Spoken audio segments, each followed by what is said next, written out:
The whistle of a distant train echoed through the Montana territory as Adelaide Foster clutched the letter that had just shattered her world. Trembling fingers traced over the words that banished her from the only home she'd ever known, a cruel sentence for daring to love a man her father had deemed unworthy. It was 1875, and at 22 years old, Adelaide found herself standing at the dusty crossroads outside of Silver Creek, a town she would no longer be allowed to call home. The late afternoon sun cast long shadows across the rolling plains as she adjusted her modest blue traveling dress and pulled her carpetbag closer. "Miss Foster," a deep voice called from behind. Adelaide turned, quickly wiping away a stray tear. A tall man stood several paces away, his broad shoulders silhouetted against the setting sun. He removed his worn cowboy hat, revealing sandy blonde hair and kind eyes that seemed to catch the last golden rays of daylight. "I heard what happened," he said, approaching slowly. "Name's Kieran Blackwood.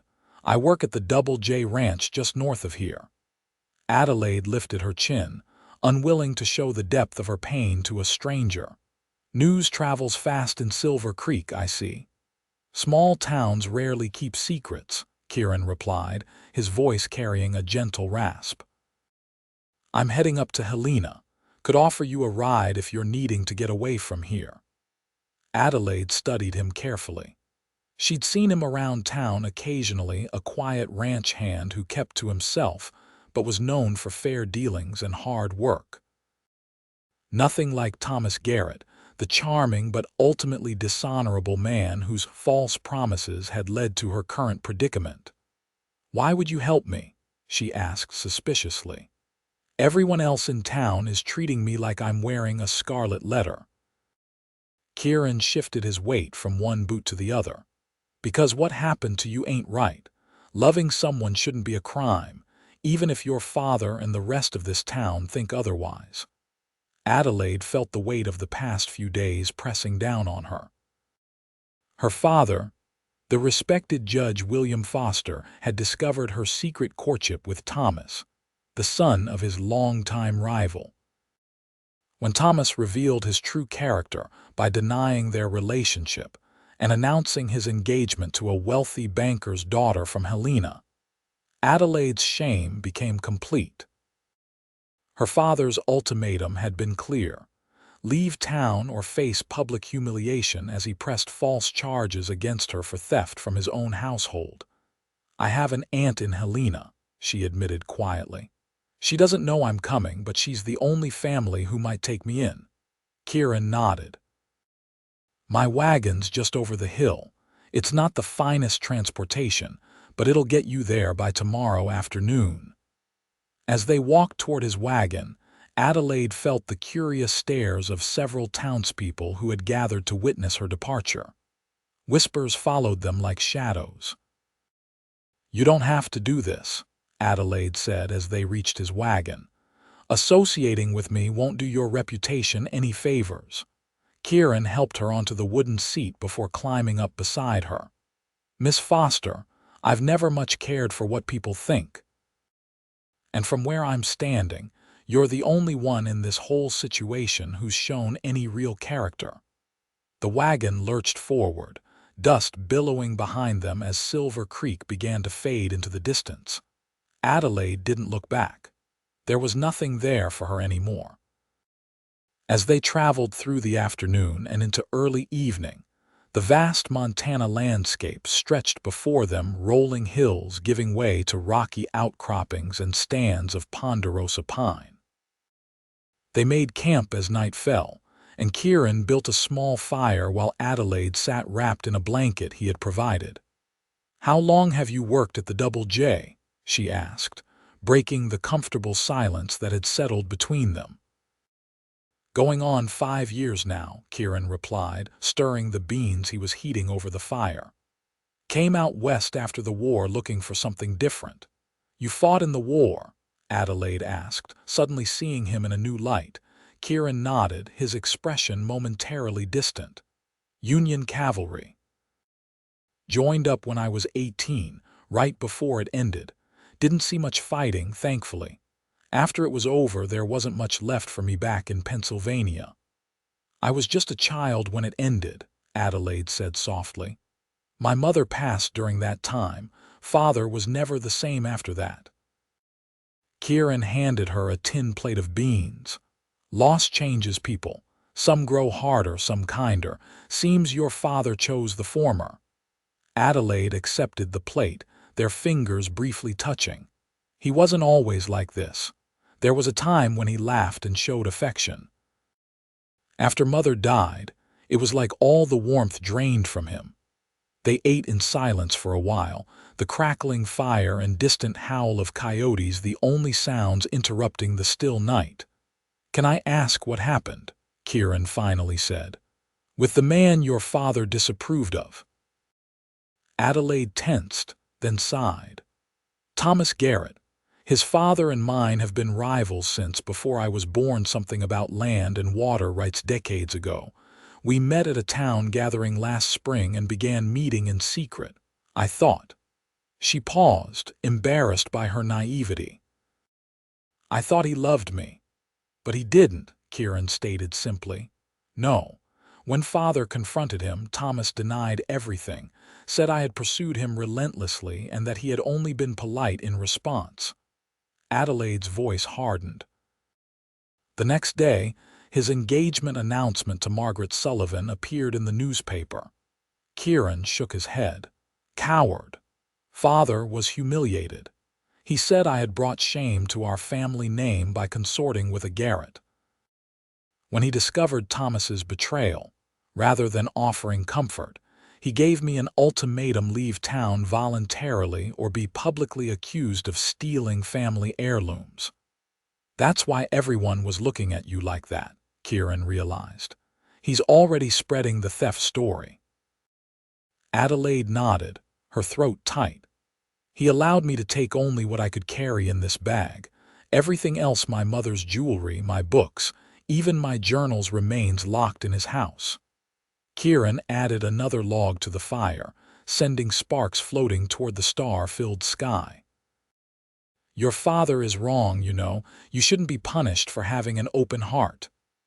An open but foolish heart, Adelaide corrected. No, Kieran said firmly, looking directly at her. There's nothing foolish about believing in love. The way I see it, you're the only honorable one in this whole mess. His words wrapped around her like a comforting embrace, and for the first time since her world had collapsed, Adelaide felt a small spark of something resembling hope. Morning came with a gentle mist hovering over the land. Adelaide awoke to find Kieran already up, tending to his horses and preparing a simple breakfast of coffee and hardtack. Not much of a meal, he apologized, handing her a tin cup of steaming coffee, but it'll keep us going until we reach Helena. As they continued their journey, the landscape began to change, with mountains rising in the distance and the terrain becoming more rugged. Adelaide found herself drawn to Kieran's quiet strength and unexpected kindness. Unlike the men she had known in Silver Creek who wore their importance like badges, Kieran seemed unconcerned with status or appearance. "What will you do in Helena?" he asked as they navigated a particularly bumpy stretch of trail. "I hope my aunt will take me in, at least temporarily," Adelaide replied. "She was my mother's sister and never approved of my father. Beyond that," she shook her head. "I have some skill with numbers. Perhaps I could find work as a shopkeeper's assistant or a teacher if any school would have me." Kieran glanced at her. "You're educated then." "My mother insisted on it. Father allowed it because he believed it made me a more suitable match for the right gentleman." Adelaide gave a bitter laugh. "I don't think this is what either of them had in mind for my future." "Sometimes the paths we don't choose turn out better than the ones laid out for us," Kieran offered. "I never planned to be a ranch hand in Montana, but here I am, and I can't say I regret it." By mid-afternoon, The buildings of Helena came into view, a bustling mining town that had grown substantially since its gold rush days. Unlike the smaller Silver Creek, Helena boasted proper streets, brick buildings, and a sense of progress that was palpable even from a distance.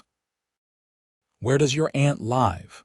Kieran asked as they entered the outskirts of town. "Chestnut Street, according to the last letter I received from her," Adelaide said. "It's been nearly 2 years since we've corresponded. Father discouraged the connection." They made their way through the busy streets, Adelaide growing increasingly nervous about her reception. What if Aunt Martha turned her away? What if she had moved or, worse, passed on? When they finally located the modest house on Chestnut Street, Adelaide hesitated. "Perhaps you should wait here." "I don't know how she'll react to my arrival, especially with a stranger." Kieran nodded. "I'll wait. Take all the time you need." With trembling hands, Adelaide approached the door and knocked.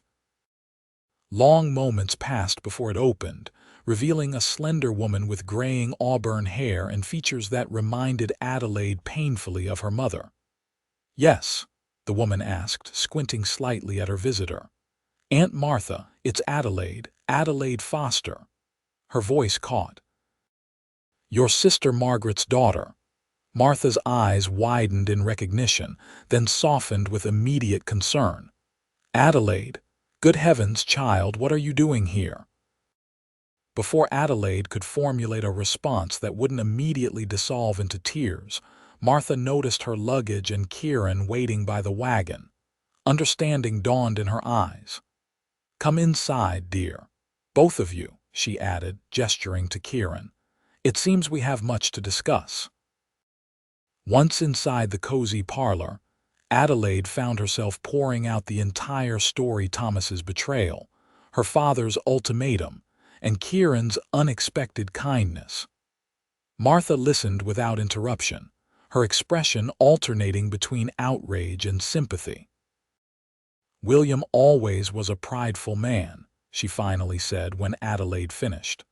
"My sister saw good in him that the rest of us missed, but to cast out his only child, that goes beyond pride into cruelty."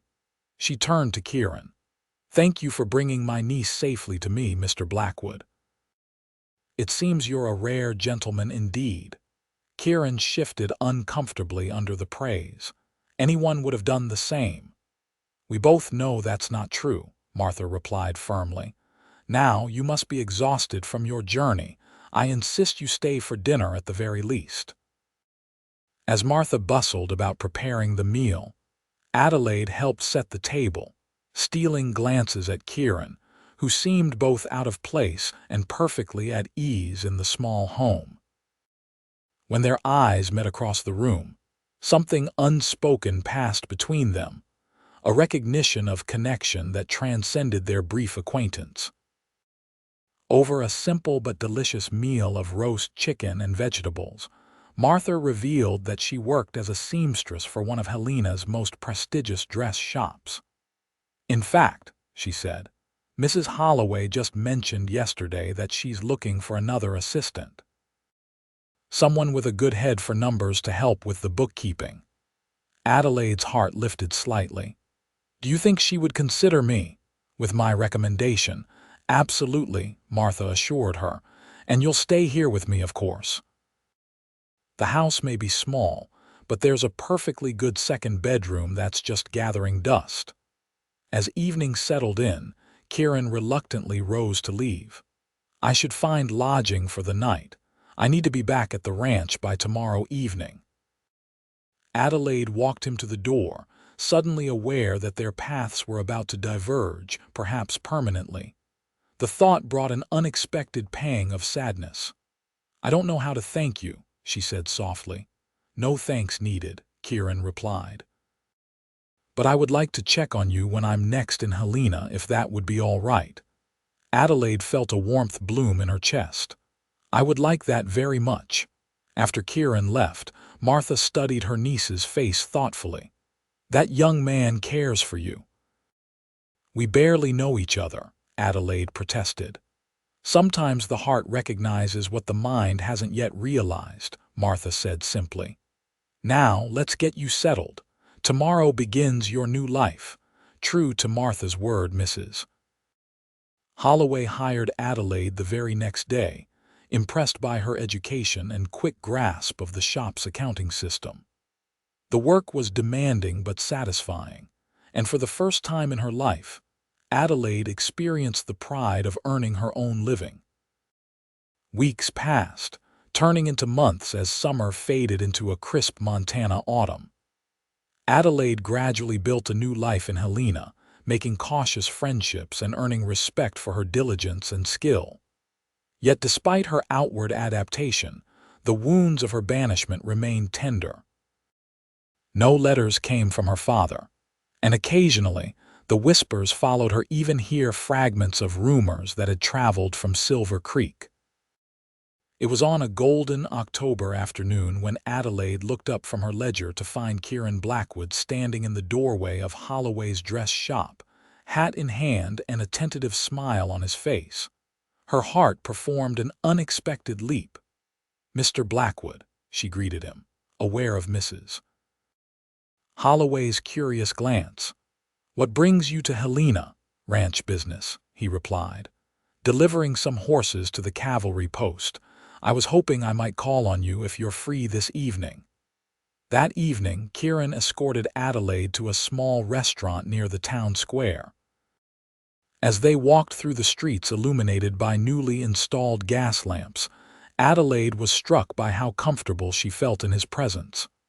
"How are you finding life in Helena?" he asked as they settled at their table.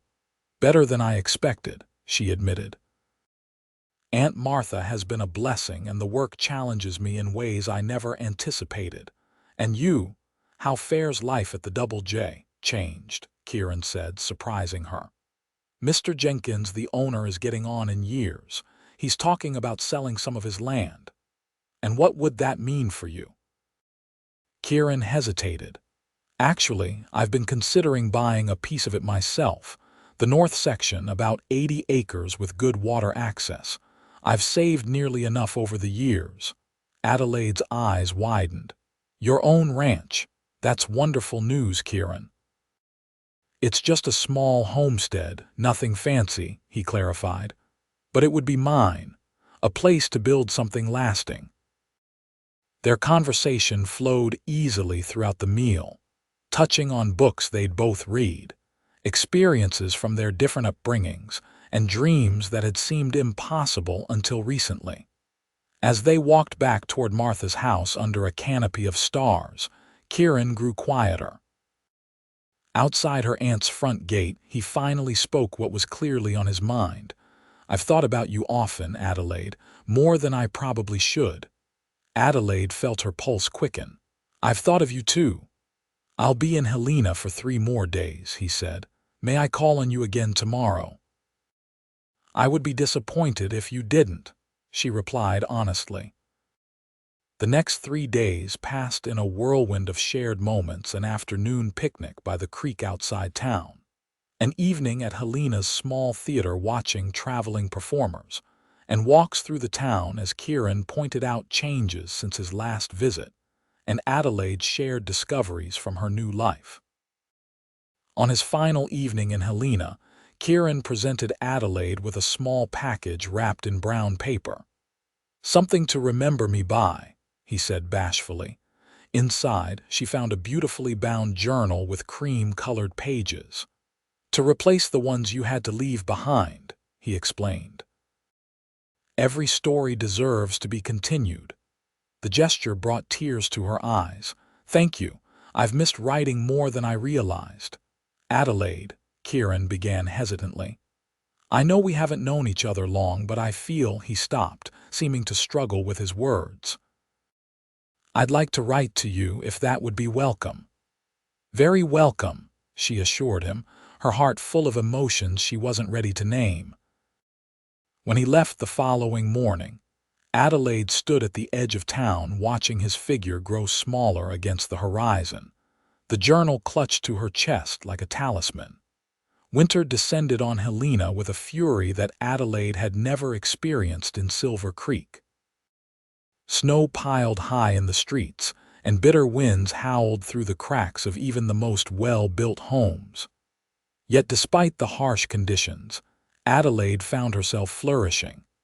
Mrs. Holloway had increased her responsibilities at the shop, and her aunt's home had become a true sanctuary. Kieran's letters arrived regularly, delivered by the stagecoach that braved the winter routes. His handwriting was surprisingly elegant for a cowboy, his words thoughtful and often laced with dry humor that made Adelaide laugh aloud. He wrote of his progress securing the land from Mr. Jenkins, the cabin he had begun building in preparation, and his hopes for the future. In return, Adelaide filled pages with stories of her new life, the characters she encountered in the dress shop, and the gradual healing of her heart. What began as friendly correspondence slowly evolved into something deeper, as they shared thoughts and dreams they had revealed to no one else. It was in February, during the coldest part of winter, when Martha fell ill with pneumonia. For 2 terrifying weeks, Adelaide barely left her aunt's side, sponging her fevered brow and forcing broth between her cracked lips whenever possible. When the crisis finally passed, and Martha began to recover, Adelaide found herself exhausted but profoundly grateful. "You should write to your cowboy," Martha suggested weakly from her sick bed. "Tell him what happened." "He's not my cowboy," Adelaide protested, though her blush betrayed her. "The way your face lights up when his letters arrive suggests otherwise," Martha replied with a knowing smile. That night, Adelaide wrote the most personal letter yet to Kieran, confessing her fear of losing her aunt, the only family who had stood by her, and her growing realization of what truly mattered in life. His response came faster than usual, as if he had ridden to the post office immediately upon receiving her letter. The pages contained not only sympathy for Martha's illness, but a vulnerability Adelaide hadn't expected. "When I think of you facing such fears alone, I find myself wishing I could be there beside you. Not because you need anyone's help, you've proven your strength beyond question, but because the thought of you in distress while I am miles away feels unbearable. I realize now that my feelings for you have grown beyond friendship. Perhaps it's too soon to express such sentiments, especially through mere paper and ink, but if this winter has taught me anything, it's that life is too uncertain for hesitation." Adelaide read the letter until the words blurred before her eyes, her heart racing with recognition of her own unspoken feelings. As winter grudgingly gave way to spring, Adelaide's correspondence with Kieran grew more open about their developing feelings. In late March, a letter arrived announcing his plans to visit Helena in April to finalize the purchase of his land. The countdown to his arrival made each day seem both endless and fleeting as Adelaide found herself planning what to wear and imagining their reunion. The afternoon Kieran was due to arrive, Adelaide left the dress shop early, her nerves making her hands tremble as she changed into her best day dress, a cornflower blue that Martha insisted brought out her eyes. She had just finished arranging her hair when a knock came at the door. When she opened it, the sight of Kieran standing there taller than she remembered, his face more tanned but his eyes exactly as warm as she recalled, made her breath catch. "Adelaide," he said softly, as if her name were something precious.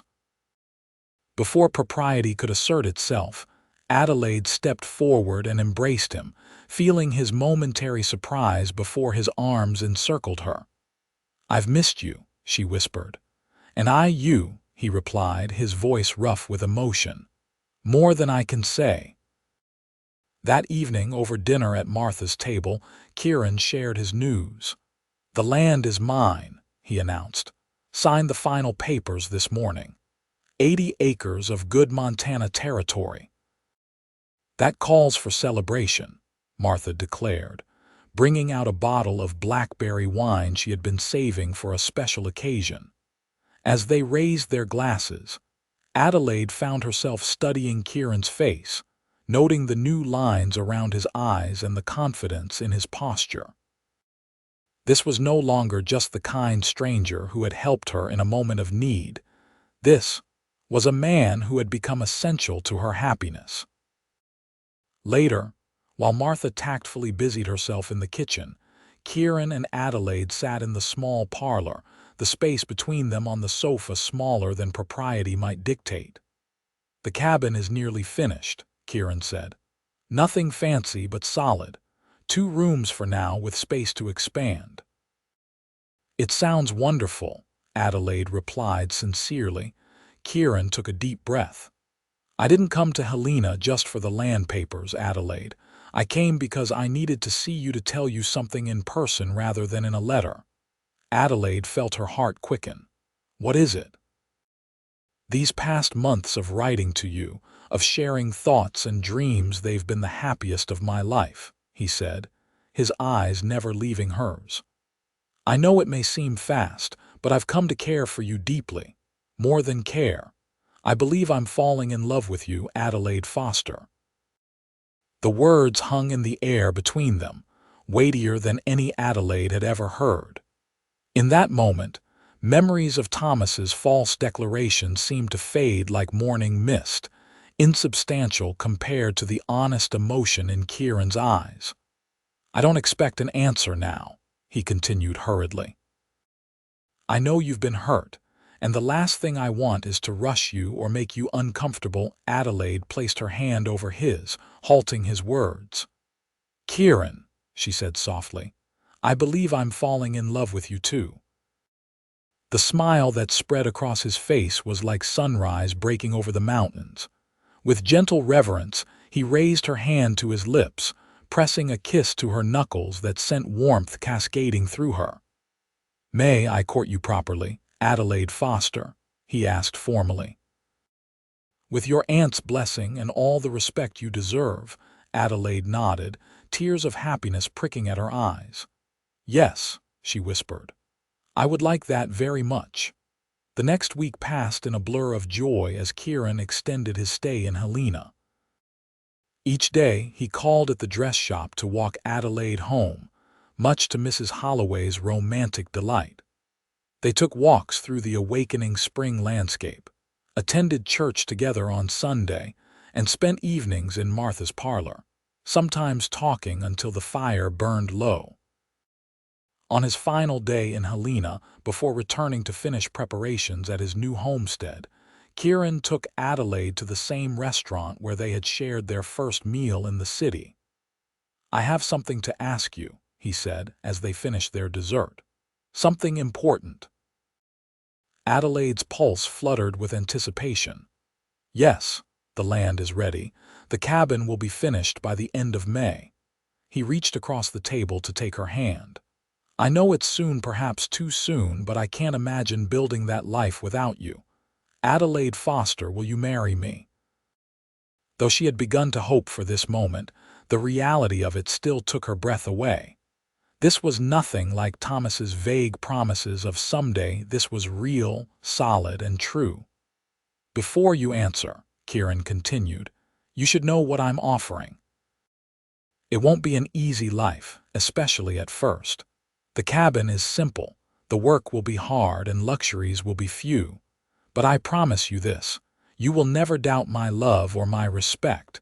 You will never be made to feel less than the remarkable woman you are." Tears spilled onto Adelaide's cheeks. "Yes," she said, her voice stronger than she expected. "Yes, I will marry you, Kieran Blackwood." When they shared the news with Martha that evening, her aunt embraced them both with tearful joy. "Your mother would have loved him," she whispered to Adelaide. She valued honesty and kindness above all else. Plans were quickly set in motion. They would marry in Helena at the end of May, giving Kieran time to complete the cabin and Adelaide time to finish training her replacement at the dress shop. Mrs.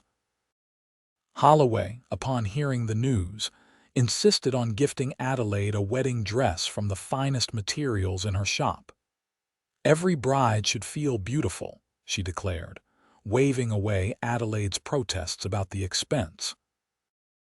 As word of the engagement spread through Helena, Adelaide was touched by the community's positive response. Many of Mrs. Holloway's customers brought small gifts or offers of help, and the pastor's wife organized a gathering where local women presented Adelaide with household items for her new home. It was a stark contrast to the rejection she had faced in Silver Creek, and the difference wasn't lost on her. These people knew nothing of her past disgrace. They judged her only by the woman she had proven herself to be in their midst. The weeks leading up to the wedding passed in a flurry of preparation. Kieran traveled back and forth between his homestead and Helena, bringing news of the cabin's progress and occasionally small treasures he had acquired for their home, a set of china plates from a widow selling her household goods, a hand-carved rocking chair from a craftsman in a neighboring settlement. 2 weeks before the wedding, as Adelaide was arranging these items in the trunk that would travel to her new home, Martha entered the bedroom with a peculiar expression. "There's someone here to see you," she said, her tone guarded. "In the parlor." Adelaide's curiosity turned to shock when she entered the room to find her father standing stiffly by the window. Judge William Foster looked older than when she had last seen him, his always rigid posture now slightly stooped, new lines etched deeply around his mouth. "Father," she gasped, frozen in the doorway. He turned, his eyes so like her own taking in her appearance with an unreadable expression. "Adelaide," he acknowledged with a slight nod. Martha hovered protectively in the doorway.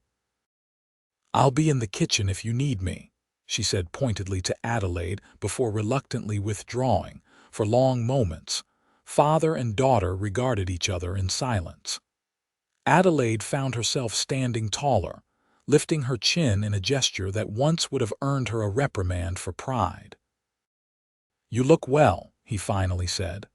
"I am well," she replied, her voice steadier than she felt. Judge Foster cleared his throat.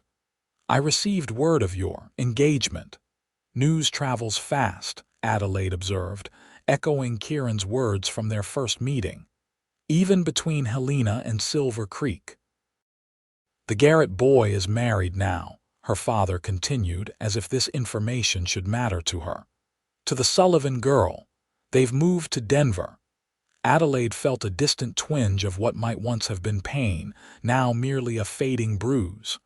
"I wish them well," she said truthfully. Her father's eyebrows rose slightly at her response. "Do you?"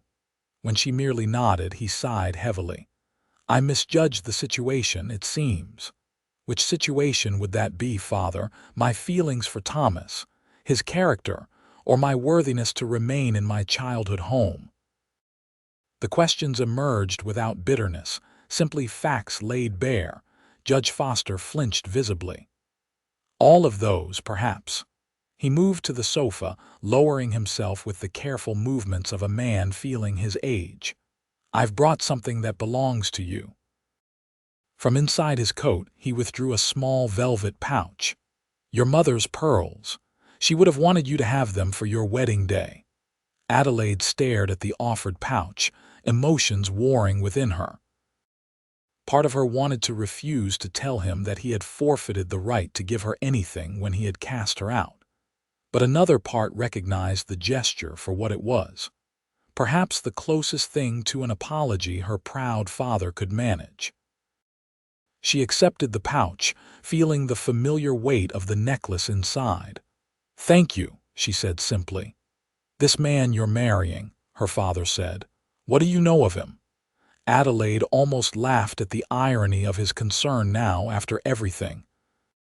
"I know that he is honorable, hardworking, and kind. I know that when everyone else in Silver Creek turned their backs on me, including my own father, he offered help without judgment. A cowboy, I understand. A rancher," Adelaide corrected. "He owns land north of here. Good land with water rights." Something like respect flickered across her father's features. "Martha tells me he fought for the Union." Adelaide nodded. "Near the end of the war. He doesn't speak of it often." An uncomfortable silence stretched between them, decades of rigid formality and recent hurt creating a gulf too wide to bridge in a single conversation. "Will you attend the wedding?" Adelaide finally asked, though she already knew the answer. Judge Foster shook his head. "I don't think that would be appropriate. But I wanted you to have the pearls and to see for myself that you were well." As he rose to leave, Adelaide felt a surge of emotion, not the desperate yearning for approval that had characterized so much of her life, but a complex mixture of grief for what could have been and acceptance of what was. "Father," she said as he reached the door, "I hope you find happiness too." He paused, his back to her, shoulders stiffening momentarily before he nodded once and departed without looking back. Martha found Adelaide still standing in the parlor, the pearl necklace clutched in her hand. "Are you all right?" her aunt asked gently. Adelaide took a deep breath, surprised to find that she truly was. "Yes," she said. "I think I finally am." The following day, Adelaide shared the encounter with Kieran during his latest visit to Helena. They sat on a bench in the small park near the church, spring flowers blooming around them. "He came all this way just to give you the necklace?" Kieran asked, his expression concerned. "And to see that I hadn't fallen into ruin without his guidance," Adelaide added with a wry smile. "I think he was surprised to find me thriving." Kieran took her hand, his thumb tracing circles on her palm. "Are you disappointed that he won't attend the wedding?" Adelaide considered the question honestly. "A part of me is," she admitted. "The little girl who still longs for her father's approval, but mostly I'm at peace with it. Our ceremony will be filled with people who truly support our happiness, your friends from the ranch, Aunt Martha, Mrs. Holloway. That matters more." Kieran raised her hand to his lips. "You continue to amaze me with your strength, Adelaide Foster." "Soon to be Adelaide Blackwood," she reminded him with a smile, his eyes darkened with emotion. "I can hardly believe it's real sometimes." "Believe it," she whispered, leaning forward to press a chaste kiss to his cheek, propriety be damned. As May drew to a close, the day of the wedding arrived with perfect blue skies and a gentle breeze that carried the scent of wildflowers. The small church in Helena was decorated simply, but beautifully with spring blooms gathered by Martha and the pastor's wife. In the small anteroom, Adelaide stood in her wedding dress, an elegant creation of ivory satin with delicate lace at the collar and cuffs. Martha fastened her mother's pearls around her neck, their cool weight a connection to the past that felt right for this step into her future. "Your mother would be so proud of the woman you've become," Martha said, smoothing a curl that had escaped Adelaide's upswept hair. "And so am I." A knock at the door announced the pastor, ready to begin the ceremony. Adelaide took a deep breath, gathered her small bouquet of wildflowers, and nodded. The church was filled with familiar faces, customers from the dress shop, neighbors who had welcomed her to Helena, and several weathered cowboys from the Double J who had made the journey to support Kieran. As the simple melody from the church's piano filled the air, Adelaide began her walk down the aisle. At the altar stood Kieran, more handsome than she had ever seen him in a new black suit, his usually untamed hair neatly combed, his eyes fixed on her with undisguised adoration. The journey to reach him seemed both eternal and instantaneous. When they joined hands before the pastor, Adelaide felt a sense of rightness that transcended all the doubts and pain that had led her to this moment. The ceremony was brief but meaningful, their vows spoken clearly and from the heart. "I, Kieran James Blackwood, take you, Adelaide Rose Foster, to be my lawfully wedded wife, to have and to hold from this day forward, for better or for worse, for richer or poorer, in sickness and in health, to love and to cherish, till death do us part. Adelaide's voice trembled slightly but grew stronger with each word. I, Adelaide Rose Foster, take you, Kieran James Blackwood, to be my lawfully wedded husband, to have and to hold from this day forward, for better or for worse, for richer or poorer, in sickness and in health, to love and to cherish, till death do us part. When the pastor pronounced them husband and wife, Kieran's kiss was gentle yet filled with promise, drawing a few good-natured whoops from his fellow ranch hands. The celebration afterward was held in Martha's backyard, transformed by the community's efforts into a festive gathering space. Tables groaned with potluck contributions. A fiddle player from one of the local saloons provided lively music, and lanterns were strung from tree branches in preparation for evening. As Adelaide and Kieran moved among their guests, accepting congratulations and good wishes, she was struck by how different this felt from any social event she had attended in Silver Creek. There was no rigid hierarchy here, no careful calculation of status or worth, just genuine celebration. Mrs. Blackwood, Kieran murmured near her ear as they finally found a moment alone. How does it sound? Perfect, she replied, leaning into his embrace. Absolutely perfect. As evening approached, they prepared to depart for their new home. Kieran had arranged for a wagon to transport them and Adelaide's belongings to the homestead, a journey of several hours that would see them arriving just after nightfall.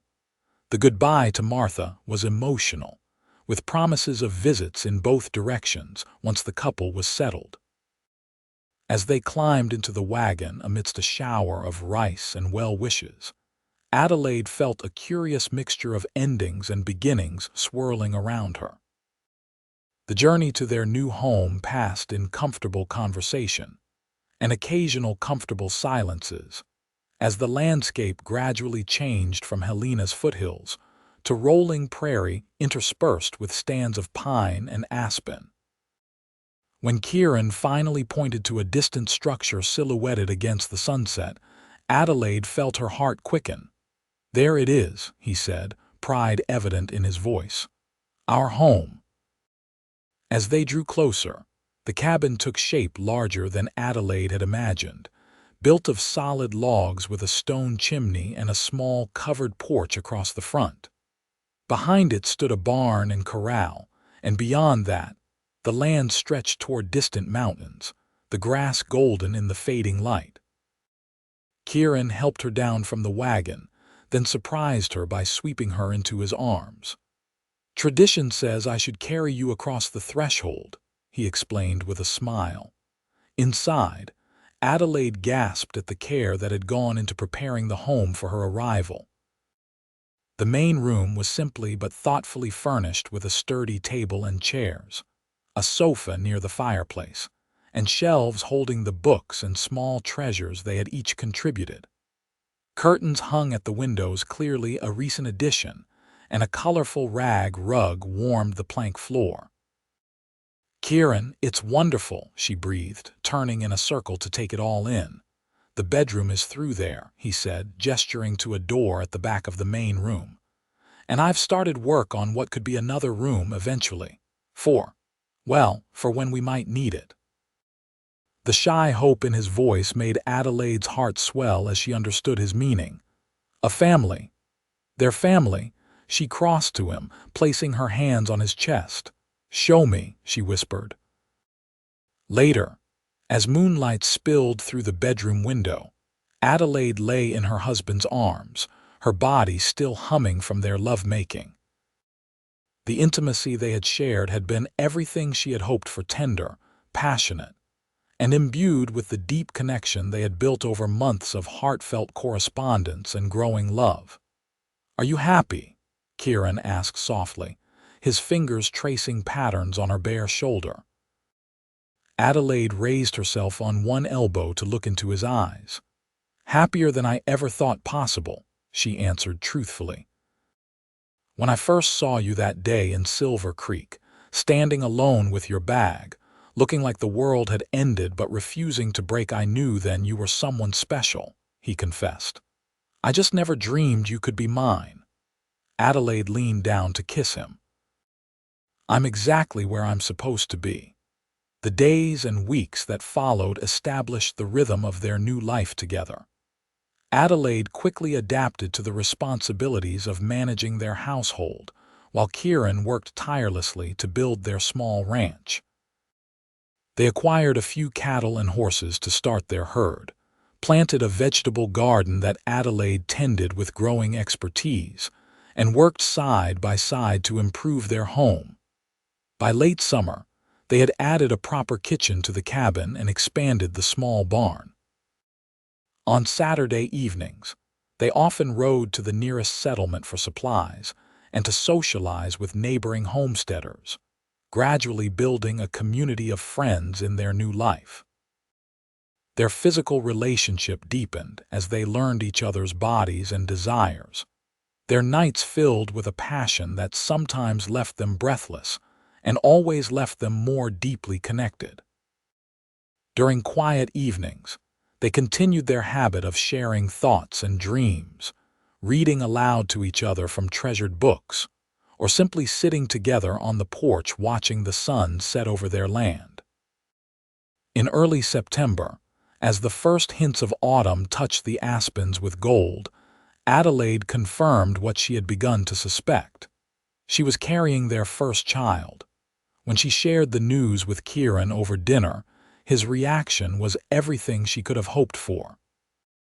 His eyes filled with tears of joy, and he knelt beside her chair, pressing his ear to her still flat stomach as if he might already hear the tiny heartbeat within. "A baby," he whispered in awe. "Our baby." "Due in the spring, I think," Adelaide said, running her fingers through his hair. "Just in time for new beginnings." That night, as they lay wrapped in each other's arms, Kieran asked, "Are you afraid? About the birth, I mean?" Adelaide considered his question honestly. "A little," she admitted, "but there's a midwife in the settlement who seems very knowledgeable. And Aunt Martha has promised to come stay with us when the time approaches." "I'll make sure you have everything you need," Kieran vowed. "Both of you." As her pregnancy progressed, Adelaide's body changed, her dresses requiring adjustment and her energy sometimes flagging by late afternoon. Yet she had never felt more beautiful than when she caught Kieran watching her with reverence as she moved about their home, her hands often resting protectively on her growing belly. In October, a letter arrived from Silver Creek, not from her father, but from Mrs. Holloway's sister who ran the general store there. The news it contained was unexpected.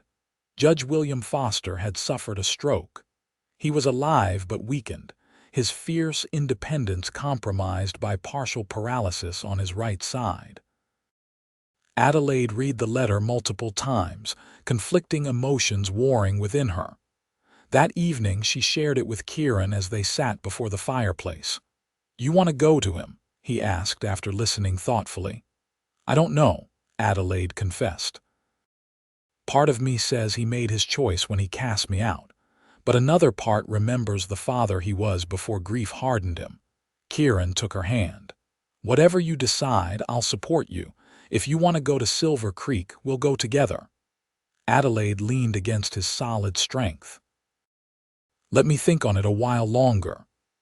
A week later, another letter arrived, this one addressed in a shaky hand that Adelaide recognized despite its deterioration.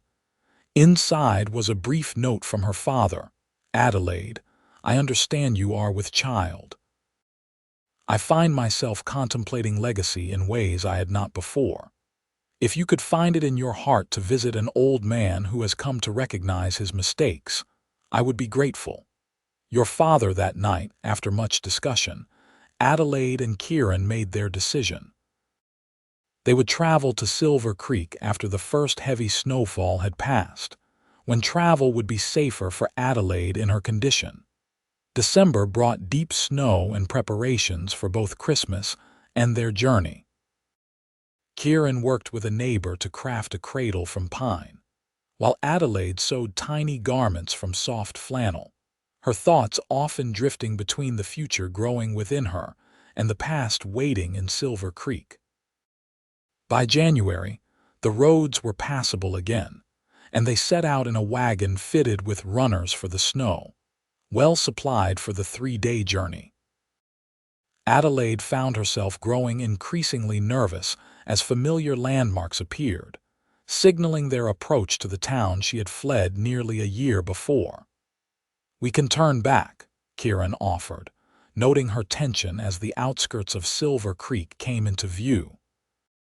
"Say the word and we'll head straight home." Adelaide squared her shoulders.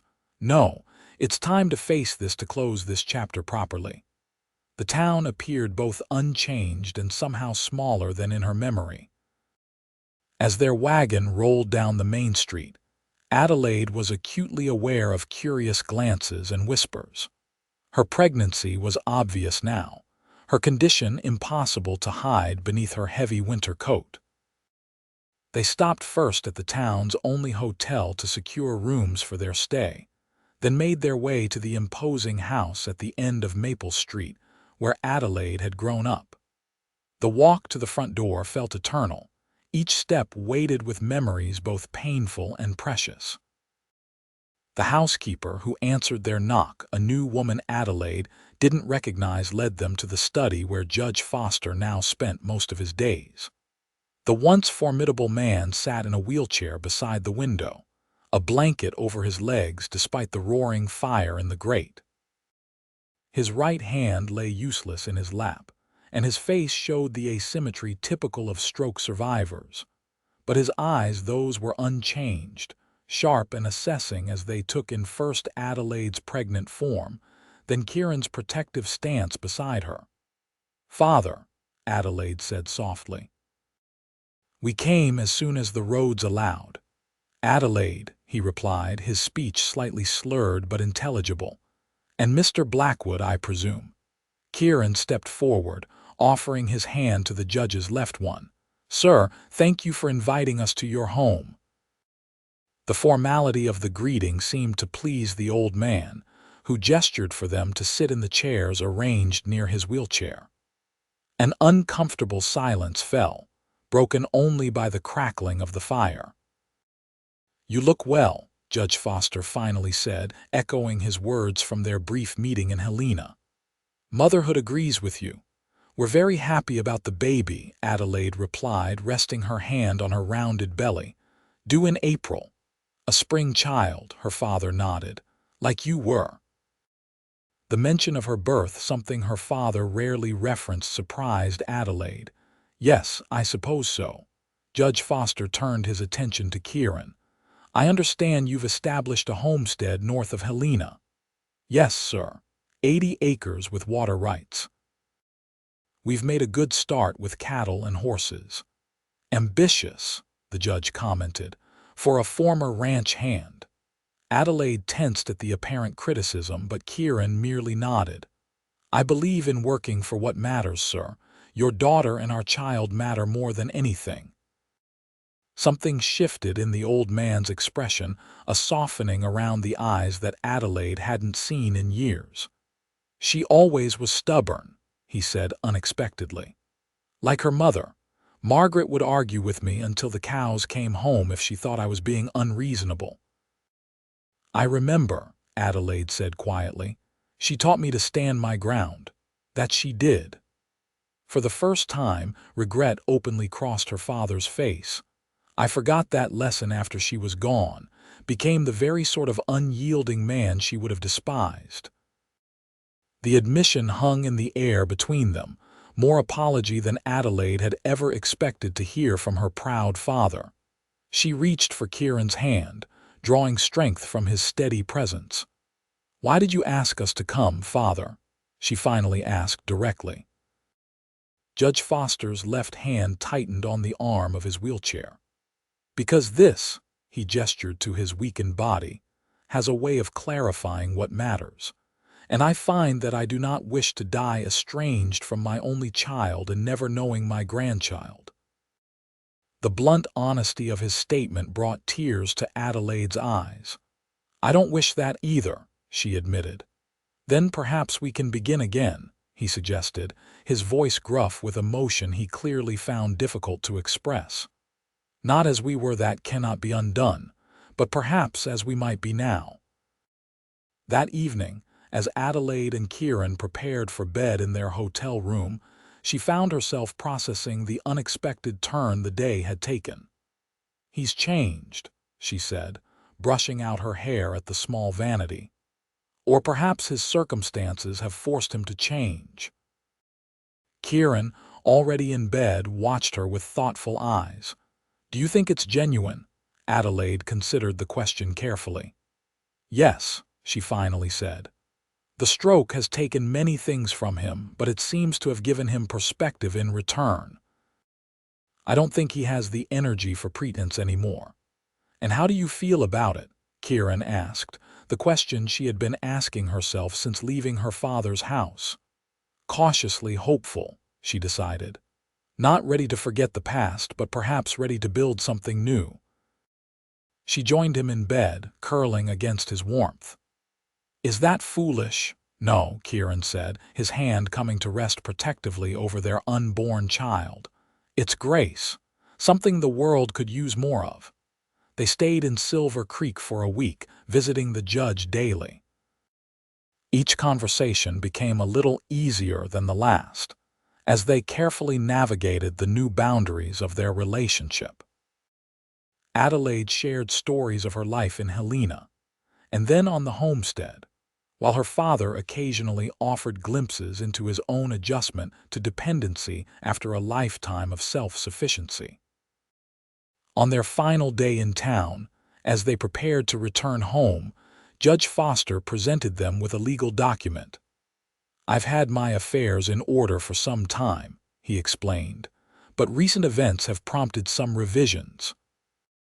This ensures that after my passing, the house and my remaining assets will transfer to you, Adelaide, and subsequently to your children." Adelaide stared at the document in shock. "Father, I don't expect you to move back to Silver Creek," he interrupted. "Your life is elsewhere now, as it should be. But the house has been in our family for 3 generations. It should remain so." As they said their goodbyes, the judge surprised them once more by asking, "Might I visit when the weather improves and the baby has arrived? My condition makes travel difficult but not impossible with proper arrangements." The request, so tentative from a man who had once commanded every room he entered, touched Adelaide deeply. "We would welcome that," she said sincerely. Their journey home was filled with reflection and planning for the baby's arrival, for the spring planting, for the possibility of a visit from Judge Foster when summer came. Adelaide felt as though a weight she hadn't fully acknowledged had been lifted, allowing her to embrace her future more completely. By late March, the homestead was fully prepared for the new arrival. The cradle stood ready in the corner of their bedroom. Tiny clothes were folded in a chest Kieran had built, and Martha had arrived to help with the birth and early days of motherhood. On a bright April morning, with wildflowers beginning to dot the prairie around their home, Adelaide's labor began.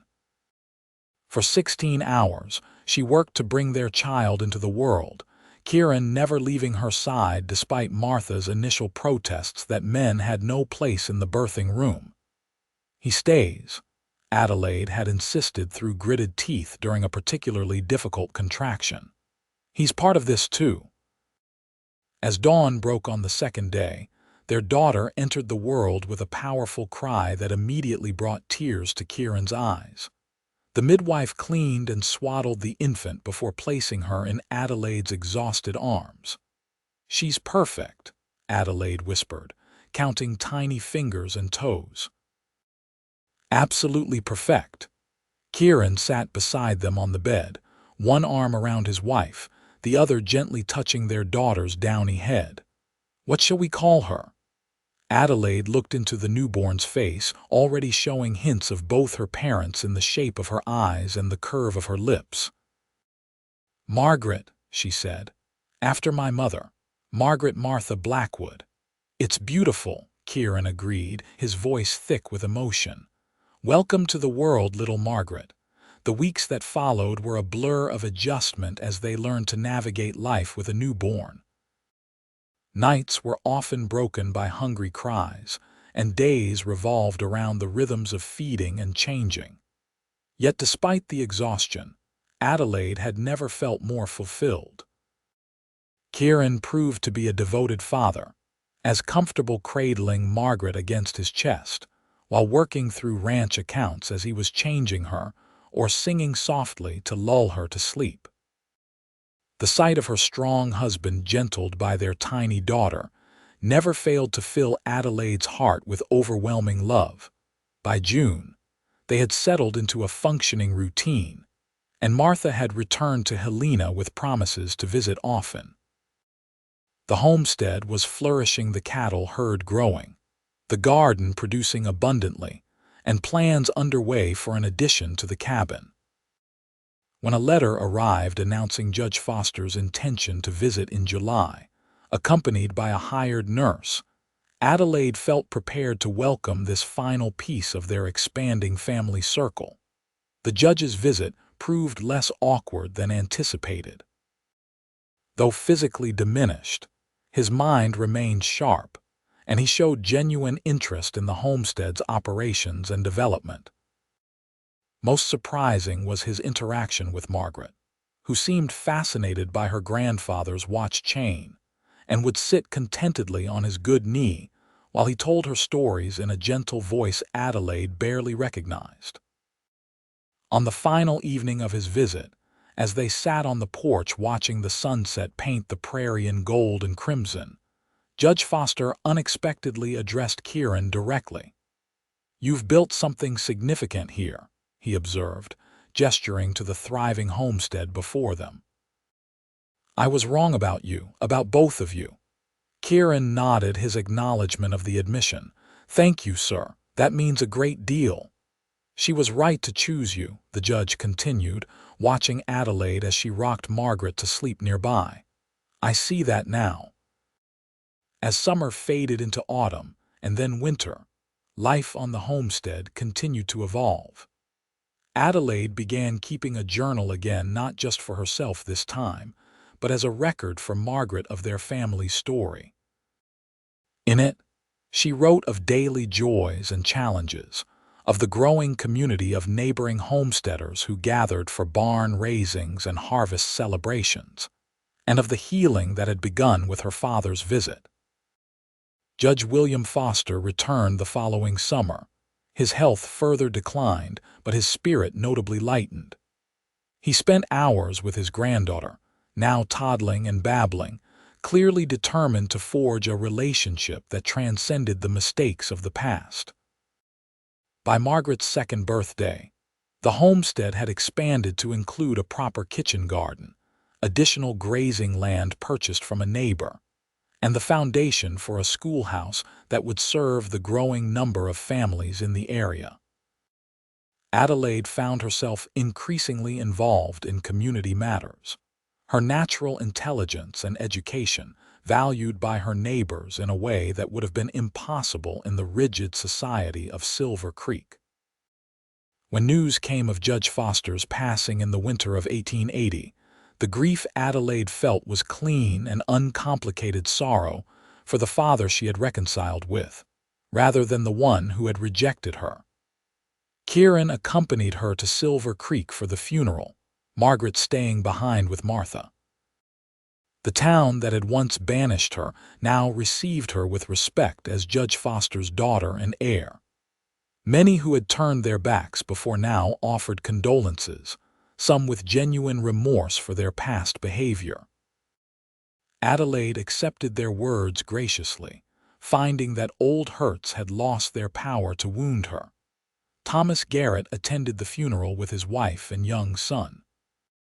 When they came face to face at the reception afterward, Adelaide felt nothing but a distant curiosity about the man who had once seemed so important to her future.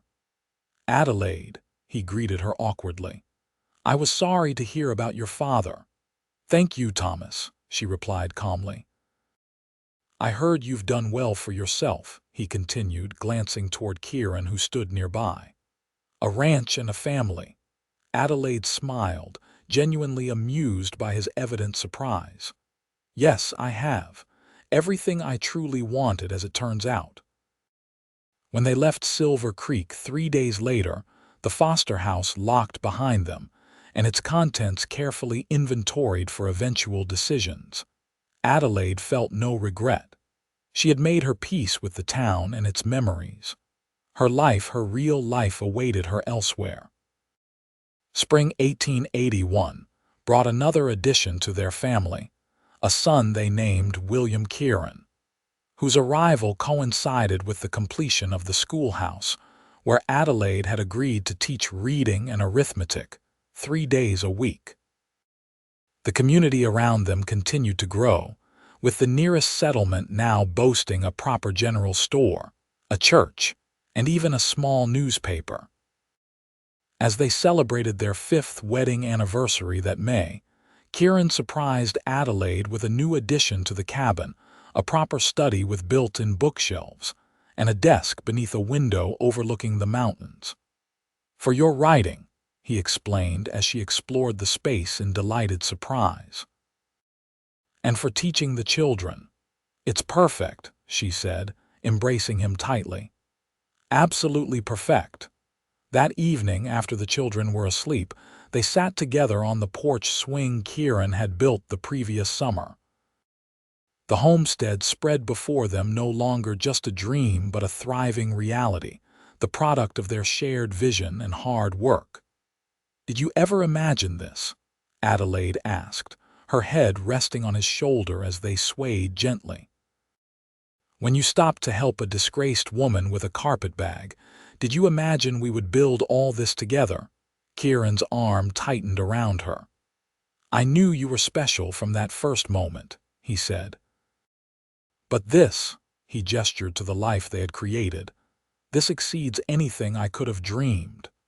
Adelaide tilted her face up to his. "Do you remember what you said to me that day, when I asked why you would help me when everyone else had turned away?" "I said loving someone shouldn't be a crime," Kieran recalled. "That you'd always be right in my eyes. And I've tried to live up to that faith ever since," she said softly. Kieran kissed her with the same tenderness that still made her heart race after 5 years of marriage. "You've exceeded it, Adelaide Blackwood. Every single day." As twilight deepened into night, stars appearing one by one in the vast Montana sky, Adelaide reflected on the journey that had brought her here, from rejection to acceptance, from shame to pride, from isolation to belonging. The path had not been straight or easy, but every turn had led her home to this man, these children, this life that she had built with her own strength and love. She had once been banished for loving the wrong man. But in being cast out, she had found the right one, a cowboy who had seen her worth when no one else would, who had offered her not just love but partnership, respect, and the freedom to become her truest self. As if reading her thoughts, Kieran whispered, "No regrets." Adelaide smiled in the darkness, her heart full. "Not a single one,"